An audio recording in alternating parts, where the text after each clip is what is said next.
Please video को like और subscribe जरूर करें। उदाहरण नंबर 11। एक पासे पर अंक 1, 2, 3 लाल रंग से तथा 4, 5, 6 हरे रंग से लिखे गए हैं। इस पासे को उछाला गया और माना घटना ए अंक सम है तथा घटना बी अंक लाल है से निरूपित किया गया। तो हमें ये देखना है, चेक करना है कि क्या घटना ए और यहाँ पे बी नहीं लिखा हुआ है, तो क्या घटना ए और बी स्वतंत्र है। तो हमें सवाल के अंदर ये चेक करना है कि घटना ए और बी स्वतंत्र है। तो इसके लिए हमें ए इंटरसेक्शन बी का मान ए की प्रायिकता गुना बी की प्रायिकता के बराबर लेके आना है। अगर आता है तो घटनाएं स्वतंत्र होंगी, अगर नहीं आता है तो घटनाएं स्वतंत्र नहीं होंगी। ठीक है, तो प्रश्नानुसार पासे को उछालने पर प्रतिदर समष्टि S बराबर 1, 2, 3, 4, 5, 6 बने। तो अवयवों की संख्या नंबर ऑफ S बराबर 6।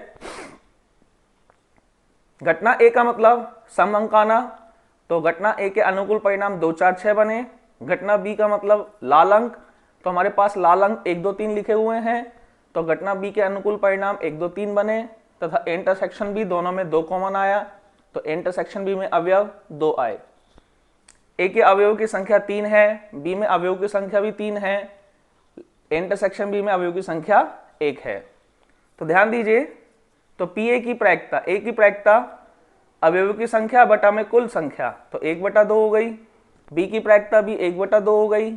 इंटरसेक्शन बी की प्रायिकता 1/6। अब हम यहाँ पे पी ए गुना पी बी करते हैं, तो पी ए गुना पी बी करने के बाद 1/4 आया, जो ए इंटरसेक्शन बी के बराबर नहीं है। अतः ए और बी स्वतंत्र घटनाएं नहीं हैं। उदाहरण नंबर 12। एक पासे को एक बार उछाला गया, माना ए घटना पासे पर प्राप्त अंक के 3 का गुणज होना तथा बी घटना पासे पर प्राप्त अंक सम होना को निरूपित करते हैं। तो हमें चेक करना है कि क्या घटनाएं ए व बी स्वतंत्र है। तो देखिए, पासे को एक बार उछालने पर प्रतिदर समष्टि S बराबर 1, 2, 3, 4, 5, 6 नंबर ऑफ S बराबर 6। ठीक है, अब घटना ए का मतलब है पासे पर अंक 3 प्राप्त अंक के 3 का गुणज होना, तो 3 का गुणा 3 और 6 होते हैं, तो ए के अंदर अवयव की संख्या 3 और 6, तो नंबर ऑफ ए बराबर 2। घटना बी का मतलब है पासे पर प्राप्त अंक सम होना, तो पासे पर सम अंक होते हैं 2, 4, 6, तो बी के अंदर अवयव बने 2, 4, 6, तो नंबर ऑफ बी बराबर 3। अब ए और बी दोनों में उभयनिष्ठ आया 6, तो ए इंटरसेक्शन बी बराबर अवयव आया इसमें 6, तो number of A intersection B बराबर हो गया 1। अब हम साथ के साथ सबकी प्रायिकता निकाल लेते हैं, तो पी ए की प्रायिकता number of A upon number of S बराबर 2/6 बराबर 1/3। ऐसे ही बी की प्रायिकता 3/6 बराबर 1/2, और ऐसे ही ए इंटरसेक्शन बी की प्रायिकता number of A intersection B बटा में नंबर ऑफ एस 1/6। तो अब ध्यान दीजिए, यहाँ पे पी ए गुना पी बी 1/3 गुना 1/2 बराबर 1/6 आया, और 1/6 मान ए इंटरसेक्शन बी की प्रायिकता भी है, तो अतः पी ए गुना P B P A intersection B के बराबर आ रहा है। तो यहाँ पे ए और बी स्वतंत्र घटनाएं हैं। उदाहरण नंबर 13। घटना ए व बी इस प्रकार है कि ए की प्रायिकता 1/2, ए यूनियन बी की प्रायिकता 3/5 तथा बी की प्रायिकता R दी हुई है। तब हमें R ज्ञात करना है यदि ये घटनाएं परस्पर अपवर्जी हों, मतलब ए और बी परस्पर अपवर्जी हों, तथा दूसरा सवाल है ये घटनाएं स्वतंत्र हो, अर्थात ए और बी स्वतंत्र हों। ठीक है, अब हमें उत्तर की तरफ चलना है। दिया है ए की प्रायिकता 1/2, बी की प्रायिकता R और ए यूनियन बी की प्रायिकता 3/5। ठीक है, तो हम पहले सवाल की तरफ चलते हैं। हमें पहला सवाल दिया हुआ है कि ये घटनाएं परस्पर अपवर्जी हैं। तो ध्यान दीजिए, पहले सवाल की तरफ हम जानते हैं कि जब ए और बी परस्पर अपवर्जी होते हैं तो इनका इंटरसेक्शन फाई आता है।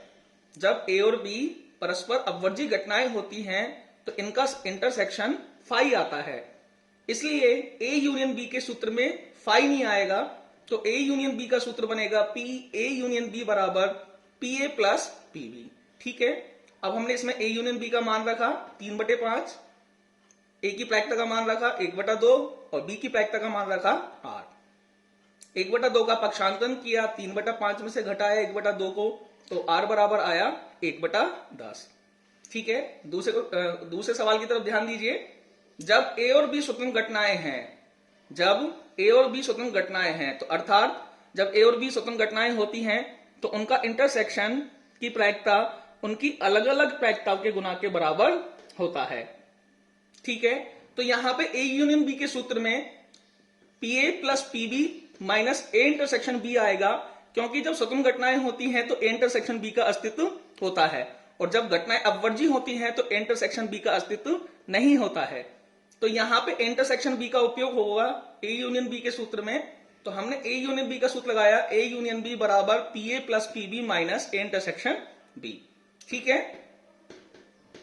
अब ए इंटरसेक्शन बी को हम लिख सकते हैं पी ए गुना पीबी, क्योंकि ए और बी स्वतंत्र घटनाएं हैं। जब स्वतंत्र घटनाएं होती हैं तो इंटरसेक्शन बी उनकी अलग अलग प्रायिकताओं गुना के बराबर होता है। ठीक है, तो हमने यहाँ पे ए यूनियन बी का मान रखा 3/5, ए की प्रायिकता का मान रखा 1/2, बी की प्रायिकता का मान रखा आर, ए की प्रायिकता का मान रखा 1/2 और बी की प्रायिकता का मान रखा आर। 1/2 का पक्षांतरण करके 3/5 में से घटाया तो हमारे पास बचा 1/10, और आर में से आधा आर घटाया तो हमारे पास बचा आधा आर। तो 2 से 10 कट गया तो आर बराबर आ गया 1। उदाहरण नंबर 14, 3 सिक्कों को उछाला गया, माना घटना ए 3 चित या 3 पट प्राप्त होना, घटना बी कम से कम 2 चित प्राप्त होना तथा घटना सी अधिकतम 2 चित प्राप्त होना को निरूपित करते हैं। तो ज्ञात करना है कि निम्न युग्मों ए बी, ए सी व बी सी में से कौन कौन से स्वतंत्र घटनाएं हैं और कौन कौन से युग्म आश्रित घटनाएं हैं। तो ध्यान दीजिए, यहां 3 सिक्कों को उछाला गया, तो प्रश्नानुसार प्रतिदर समष्टि, तो 3 सिक्कों को उछालने पर 2 की घात 3 बराबर 8 परिणाम बनते हैं। तो ध्यान दीजिए, परिणाम हमें किस तरह से बनाने हैं। मान लीजिए कि 3 सिक्कों को उछालने पर हेड हेड हेड आ गए हैं। अब हम बाकी के परिणाम बनाते हैं। तो लास्ट की स्थिति में टी रख दीजिए। अब इस टी को आगे बढ़ाते हुए चलिए, लास्ट नंबर पर टी, फिर सेकंड नंबर पर टी, फिर फर्स्ट नंबर पर टी। ठीक है, अब आप टी टी टी मान लीजिए, लास्ट में एच स्थित रख दीजिए, फिर एच को आगे बढ़ाते चाहिए, लास्ट नंबर पर एच, फिर सेकंड नंबर पर एच और फिर फर्स्ट नंबर पर एच। इस तरह से 3 सिक्कों को उछालने पर ये जो स्थितियां बन रही है 8 हम बना पाएंगे। तो नंबर ऑफ एस बराबर 2 की घात 3 बराबर 8। अब ध्यान दीजिए, घटना ए, हमें घटना ए दी हुई है सवाल के अंदर 3 चित या 3 पट प्राप्त होना। तो सिक्कों को उछालने पर, 3 सिक्कों को उछालने पर 3 चित एच एच एच या 3 पट टी टी टी हो सकते हैं। तो ए के अंदर अनुकूल परिणाम H H H T T T आए। बी, घटना बी है, घटना बी कम से कम 2 चित प्राप्त होना। तो कम से कम 2 का मतलब होता है 2 भी आएगा और 3 वाला परिणाम भी आएगा। तो घटना बी एच एस टी, ये 2 चित वाले हैं, एस टी एच इसमें भी 2 चित है और टी एच एच इसमें भी 2 चित है। तो ये 2 चित वाले परिणाम हो गए। कम से कम 2 का मतलब 2 भी आएगा और 3 भी, तो ये 3 चित वाला परिणाम हो गया एच एच एच। घटना सी, घटना सी हमें दे रखी है अधिकतम 2 चित प्राप्त होना।